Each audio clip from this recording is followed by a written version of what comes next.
Likko tähän viestiin ilman muuta.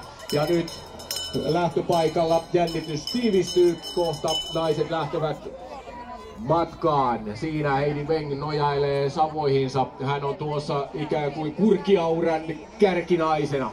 Ja Anne Kyllönen lähimpänä kameraa tässä. Annella täällä jo 3 kisapäivää takana. Yhdistelmähiihto, sprintti ja kymppi.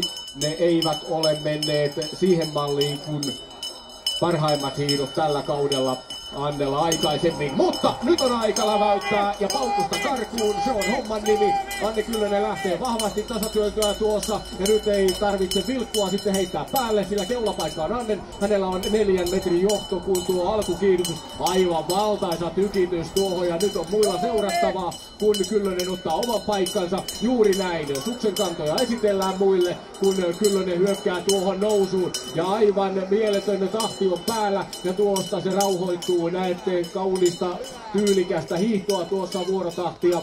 Kyllönen tulee tuota ensimmäistä ylämäkeä kohti Olympiaputkulaa. Tuostahan mennään sitten sen tutun sillan ali. Ja siinä on sitä tunnelin pätkääkin muutaman 10 metriä. Näin hienosti Kyllönen lähtee tässä pitämään komentoa tässä viestissä, jossa siis ilman muuta näillä perinteisen